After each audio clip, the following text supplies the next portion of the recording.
Movies, television, books. Music, games, comics. Pop culture is one of the things that makes life worth living. And pop culture can be a window into your soul. Welcome to Blew My Mind, where Shrink Tank contributors share personal, mind-blowing pop culture experiences. I'm Dr. Craig Pohlman, neurodevelopmental psychologist, author, beer snob, Trekkie, and Yoda disciple. I'm Dr. Kristin Daley, health psychologist, behavioral sleep specialist, author, crime show enthusiast, and Tar Heel for life. So what are you reading these days, Kristin? You got a book going? You know, I almost always have a book going or two. Right now, I am in the midst of a book by a guy named Rob Bell called What is the Bible? And also I'm reading a crime book, but I read them so quickly that I forget what they're called. Is it a novel? Yeah, they're always, whodunit crime novels. Uh-huh. Yeah, I probably read about one or two a week. Right. How about you, Craig? What are you into? Well, as I've said before in this podcast, I'm rereading Harry Potter. This is the second time through, and I'm reading it with my middle son. But I'm also reading a piece of nonfiction called Number Sense and Number Nonsense, which is about math skill development. So a little professional development A there. little light reading there. Yeah. So our topic for today has to do with books, actually. When you ask someone what their favorite book is, more often than not, the answer is a piece of fiction, a novel. But nonfiction books can be mind-blowing, too. And there's such a range in nonfiction. You've got biographies, memoirs, self-help, science, history, etc., etc., etc. Really, there's something to satisfy everyone. So, Craig, what's a nonfiction book that blew your mind? I'm going to read the opening passage from my selection, and then I'll give you the title and the author and the year. In March 1996, Outside Magazine sent me to Nepal to participate in and write about a guided ascent of Mount Everest. I went as one of 8 clients on an expedition led by a well-known guide from New Zealand named Rob Hall. On May 10th, I arrived on top of the mountain, but the summit came at a terrible cost. Among my 5 teammates who reached the top, 4, including Hall, perished in a rogue storm that blew in without warning while we were still high on the peak. By the time I descended to base camp, 9 climbers from 4 expeditions were dead, and 3 more lives would be lost before the month was out. I'm talking about Into Thin Air by Jon Krakauer. Pretty dramatic. It's a harrowing account of what happened in 1996. And, I'm fascinated by mountains and mountaineering, but I would never want to go on a climb like that. I would want to go up and maybe see Everest from base camp, but I'd never want to get up there. Yeah, I actually had a friend who did base camp last year, and even the base camp hike, she ended up having to be taken down the mountain because she was suffering with problems with altitude. Well, here's what Krakauer says about people, how their brains are built if they're going to ascend Everest or any peak like that. Attempting to climb Everest is an intrinsically irrational act, a triumph of desire over sensibility. Any person who would seriously consider it is almost by definition beyond the sway of reasoned argument. The plain truth is that I knew better, but went to Everest anyway. Wow, that's a pretty bold statement. So a tragic story, as he recounted there. Several lives were lost when the storm came in, and as they were summiting the peak. And this all happened in 1996. He turned right around and wrote an article about it for Outside, and then turned that into this full-length book in about a year, which is just a crazy timeline, and he did it for catharsis. And here's what he said about that whole process. Readers are often poorly served when an author writes as an act of catharsis, but I hoped something would be gained by spilling my soul in the calamity's immediate aftermath. In the roil and torment of the moment, I wanted my account to have a raw, ruthless sort of honesty. And it definitely does. So, I had heard about what happened in 1996. I sort of knew the details. I'd read some stories about it. But to read this firsthand account by someone who was there and went to the top and was, just really went through the emotional ringer about it, it was some kind of read. It was a could not put down the book kind of read. Yeah, it really sounds like it's incredible. And did I hear you correctly that he had 5 people in his party and he was the only one who survived? He wasn't the only one, okay. But the expedition leader from his group died, and some of the other clients as well. And some of the people who survived were terribly injured. I believe his name was Beck Weathers. He came down and had several appendages, like toes and fingers, that had to be amputated because of frostbite. So, one of the things that's fascinating about this book is that I mean, I know the outcome. From the first sentences of the book, he tells you what happens, and yet it is still gruelingly suspenseful because you don't know exactly how it unfolds. And, the fact that this is not the only tragedy of Everest. I mean, there have been more years than not. In fact, almost every year since 1977, someone has died up on Everest. So it's kind of a commonplace thing, but he is able to tell it in this really brutal way that pulls you in and highlights a really tragic event. Well, and also I believe I heard, and correct me if I'm wrong, but most people who perish on Everest end up remaining there. Oh, right. Yeah. Rob Hall, who I'll talk about here in a second, his remains are still up on the peak. It's just too arduous for someone to collect the remains and bring them down. So here's what he wrote about the actual ascent. Now that I was finally here, actually standing on the summit of Mount Everest, I just couldn't summon the energy to care. It was early in the afternoon of May 10th, 1996. I hadn't slept in 57 hours. The only food I'd been able to force down over the preceding 3 days was a bowl of ramen soup and a handful of peanut M&Ms. Weeks of violent coughing had left me with 2 separated ribs that made ordinary breathing an excruciating trial. What they have to go through physically to ascend Everest is mind-blowing. Totally mind-blowing. And then here he goes on to say, when he's up at the peak there, training my lens on a pair of climbers approaching the summit, I noticed something that until that moment had escaped my attention. To the south, where the sky had been perfectly clear just an hour earlier, a blanket of clouds now hid lesser peaks surrounding Everest. Later, after 6 bodies had been located, after a search for 2 others had been abandoned, after surgeons had amputated the gangrenous right hand of my teammate Beck Weathers, people would ask why, if the weather had begun to deteriorate, had climbers on the upper mountain not heeded the signs? Why did veteran Himalayan guides keep moving forward? No one can speak for the leaders of the 2 guided groups involved because both men are dead. Wow. So yes, it was Beck Weathers who had amputations as a result of that climb. I cannot recommend this book highly enough.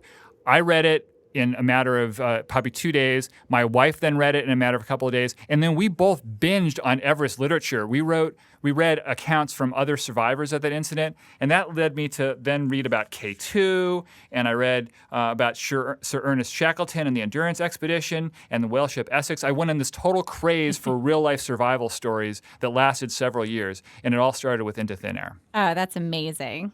All right, so what's your nonfiction mind-blowing book? So my nonfiction mind-blowing book is also a little bit about physical activity, but it's called Spark, and it's by John Rady, and it was published in 2008. And so Spark, the subtitle is The Revolutionary New Science of Exercise in the Brain. And so a little sidebar, my dissertation work was on the utilization of exercise to help treat insomnia and depression. So I read a ton about exercise and how it works in the brain. And Spark actually came out. My dissertation was already written when Spark came out. But it really, for me, was like everything I love in one book. But what I really love about John Rady is he's a Harvard psychiatrist, and he really dives into exactly what's happening within your brain. So like we all know we're supposed to exercise. We all know it's good for us. But what I love is he really breaks into here's why we do it. Here's what it's going to do for us. And in this book in particular, he looks at different areas of psychological struggle and the way that we can use exercise as a prescription. So I actually keep, this is probably, not the I tend to keep a copy of the one of the opening chapters because I like to have people I work with and even my friends and family read the reasons why we should care so much. So I'm just going to read a little excerpt. So most of the time, most of the players just stood around. This is in normal PE. So Lawler decided to shift the focus to cardiovascular fitness, and he instituted a radical new feature to the curriculum. Once a week in gym class, the kids would run the mile, every single week. His decision met with groans from students, complaints from parents, and notes from doctors. During the weekly mile, he tested a heart rate device on a 6th grade girl who was thin but not the least bit athletic. When Lawler downloaded her stats, he couldn't believe what he had found. Her average heart rate was 187, he exclaims. As an 11-year-old, her maximum heart rate would have been roughly 209. meaning she was plugging away pretty close to full tilt. When she crossed the finish line, she went up to 207. Lawler continues, "Ding, ding, ding." I said, "You got to be kidding me." Normally, I would have gone to that girl and said, "You need to get your ass in gear, little lady." It was really the moment that caused dramatic changes in our overall program. The heart rate monitors were a springboard for everything. I started thinking back to all the kids we must have turned off to exercise because we weren't able to give them credit. I didn't have an athlete in class who knew how to work as hard as that little girl. He realized that being fast didn't necessarily have anything to do with being fit.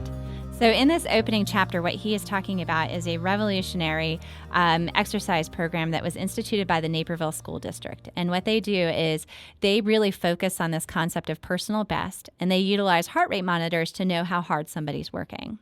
And I have to say that just that concept, I was one of those kids who was, probably running pretty hard on the track, but didn't look like they were running hard. I mean, frankly, that's still how it looks. Like I run all the time. And I always imagine that, it probably looks like I'm not working that hard, but I know I am working that hard. And so I just love that once we gain some insight into what's happening below the surface, we can see what's how much this can contribute to someone's well-being. And so he goes on to look at different diagnoses. And I was thinking, Craig, you and I have had a lot of conversations about the utilization of, what we would do to try to protect our brains as we age. And so he spends a good bit of time talking about the importance of exercise from the perspective of protecting ourselves from dementia. So I thought it might be meaningful if I shared that particular segment. So what he says is, we already know that smoking, inactivity, and eating poorly are root causes of bodily diseases. Likewise, the latest research is clear about how lifestyle influences the mental hazards that come with aging. The same things that kill the body kill the brain, which neuroscientist Mark Mattinson of the National Institute of Aging sees as positive.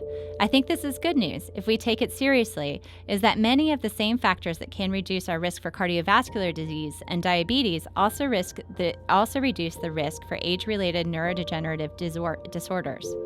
He says, the measures we would take to guard against diabetes, for example, also balance insulin levels in the brain and shore up neurons against metabolic stress. Running to lower our blood pressure and strengthen our heart also keeps the capillaries in the brain from collapsing or corroding and causing a stroke. Lifting weights to prevent osteoporosis from devouring our bones releases growth factors that make dendrites bloom. Conversely, taking omega-3 fatty acids for mental acuity strengthens our bones. The mental and physical diseases we face in old age are tied together through the cardiovascular system and metabolic system.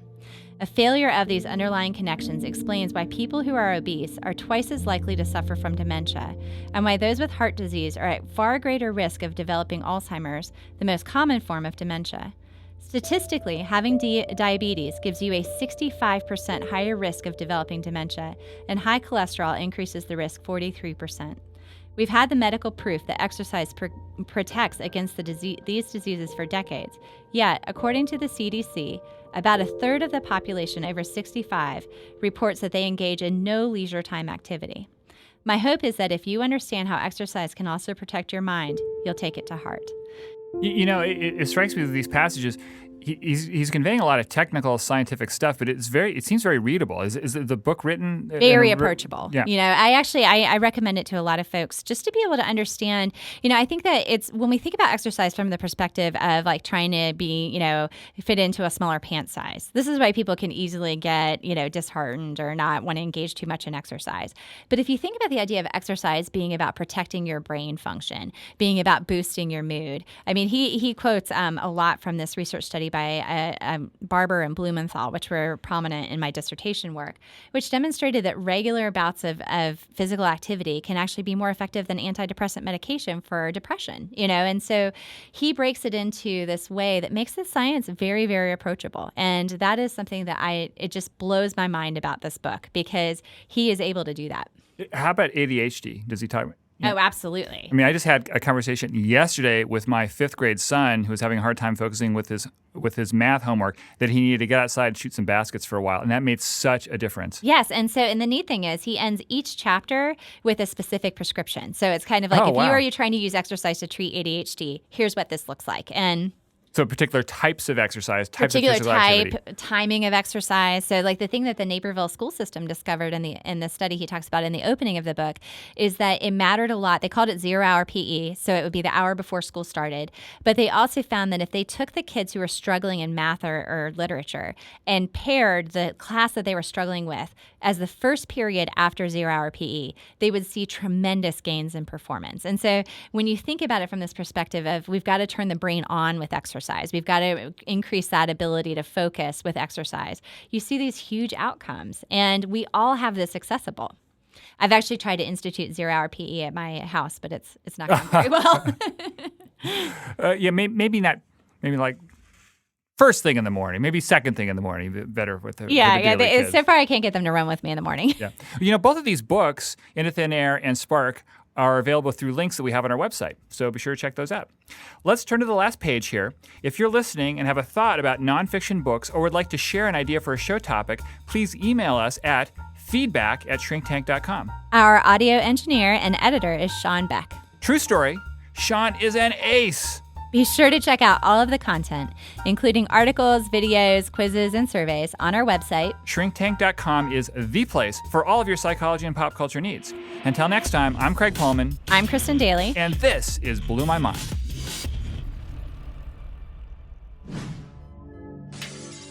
Shrinktank.